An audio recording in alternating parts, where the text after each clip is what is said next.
Good day, everyone. I am Leah Danag, and my assigned report is about the campus paper and the publication stuff. Before we will proceed to our lesson proper, we have here our learning outcomes. These are: trace the historical background of campus journalism, identify the duties of members of the editorial board, distinguish the functions of campus newspaper and magazines, as well as the characteristics of magazines and newspapers. So let's proceed. So what is national newspaper? So this is newspapers that circulates throughout the whole country, as contrasted with a local newspaper serving a city or region. National newspapers on the list also include metropolitan newspapers with expanded distribution networks. A newspaper is a publication sold and distributed regularly and fixed interval.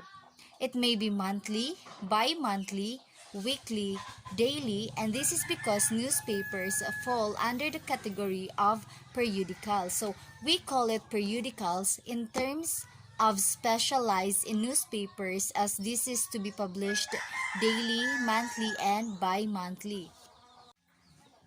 Campus newspaper, on the other hand, is a free school newspaper circulating in schools, colleges, and universities in the Philippines. It is the version of the national newspaper within an academic institution, or in other words, it is a pioneer in the publishing industry as a free newspaper of the students, by the students, and for the students to circulate within the academic community. So this is more on students' works for the students to read and for the students to identify what are the correct characteristics of it. So this is made for the students to practice the writing skills and in more technical way. So what should go into the campus paper? Campus journalism serves as the means to strengthen the ethical values and to encourage the creative and critical thinking of the Filipino youth. It also helps in developing the personal discipline and moral character of the young. When we say what should go into the campus paper, it is more on the students' ethical values. It is to promote ethical values and more on to the advocacy. It is like an inspirational and also educational because parts of a campus paper is to promote, for example, to promote what is the good study habits and what should be a Filipino teenager. So now let us proceed to the brief history of campus journalism. So according to Jesus Valenzuela, in the History of Journalism in the Philippine Islands 1933, and John Lent in the Philippine Mass Communication 1964, their history of campus journalism in the Philippines started when the University of Santo Tomas published El Lilipotiense in 1890. Oscar Manalo, Narciso Matienzo, and Virgilio Monteloyola in Ang Pamahayagan 1985 argued that the history of campus journalism in the country started when the University of the Philippines published the College Folio, now the Philippine Collegian, in 1910. They also added that the torch of the Philippine Normal University, the Goydon of the Ateneo de Manila University, and the Varsitarian of the University of Santo Tomas were also published 2 years later. Carlos Romulo E. Piña edited The Coconut, the official student publication of the Manila High School, now the Araulio High School. It was published in 1912, and it is now considered the first and oldest high school newspaper in the country. In 1923, La Union High School in the Ilocos region published the La Union Tab, the first printed and regularly issued high school newspaper in the country. Since then, high school newspapers came out one after the other. Let us proceed now to the functions of campus paper. A campus paper may be mimeographed or printed, published, or re-released by an organization or school whose name or logo appears in the masthead or in the editorial box. The campus paper, like any other media, has also a function. These are aid to the students and aid to school and community. So these are the subtopics of the aid to the students. We have here letter A, to provide opportunity for interesting writing. So in campus paper, they have some editorial boards. So before you come into the editorial boards, you have to audition first, or they have to screen you first. So there are activities or work for you to make it to be in editorial boards.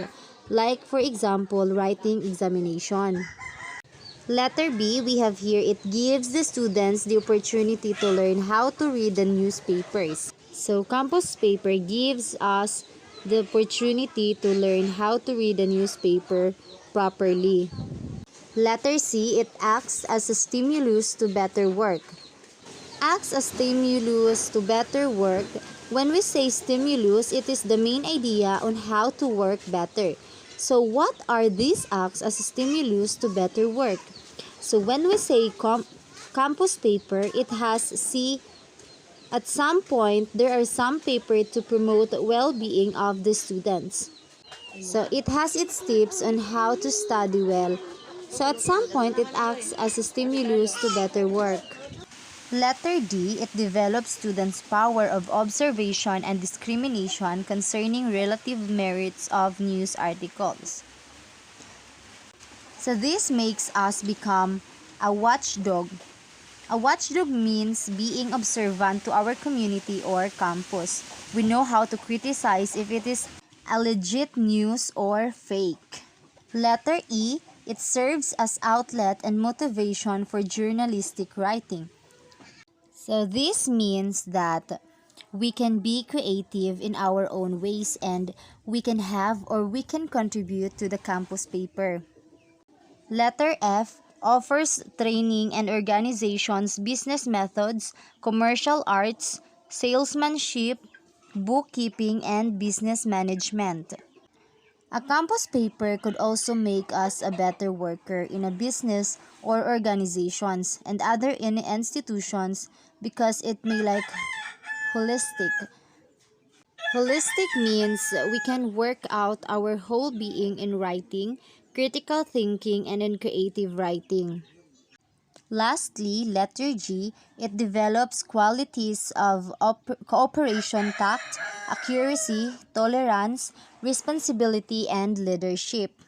When we say campus paper, when you are part of the editorial board, you have to be responsible of what you are writing and posting before you published it. We should know if it is a reliable sources or reliable news we are published. So that is the number one function of campus paper, the aid to the students. Let us proceed now to the aid to school and community. Under this, we have it informs the community of the work of the school. When we say it informs the community of the work of the school, it could be a means of advertising what is the school should be or what is all about the school. Once the campus paper being published, it could become some sort of magazine where people can read outside the community or outside the school. For example, the facilities of the school could also be posted in feature page of the campus newspaper, and then people in the community can read it. So it becomes some sort of advertising or advertisements of the school. Letter B, publishes school news. Letter C, creates and expresses school opinions. For example, the headline of the school is all about online learning. So we can publish, and it creates an idea or notion about what is an online learning, and the people of the community will read it and will have an idea about online learning. So it gives information about what is the school, or what are the operations of the school. Letter D makes known and achievements of the school. Letter E helps unify the school.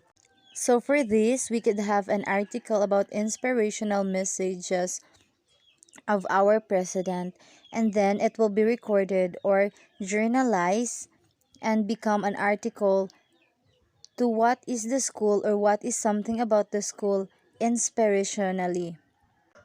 So this makes unify because of the inspiration that we can get from the message of the president. Letter F, it encourages and stimulates worthwhile activities. So in campus paper, we have sports pages, so there we can publish activities or sports activities about the school. Letter G, develops right standard of conduct. Letter H, provides an outlet for student suggestions for the betterment of the school. For example, the student spotlight, it could be an example of the feature page of our campus paper wherein we could post something about the school. We could post suggestions or anything, or freedom about the students to post something about the school. Letter I, develops better inter-school relationship. Letter J, develops school spirit. When we say develop school spirit, it is more on inspirational, so it can provide inspirational messages, inspirational talks, or inspirational speeches to read by the students, and then it could motivate them at some point. Last but not the least, letter K, develops cooperation between the parents and the school. For example, campus paper is not basically organization isolated for students to read. They could bring them in their house where the parents could also read what is the contents of the campus paper, and with that they could also informed to what are the operations of the school. So that's it. Thank you for listening, and God bless.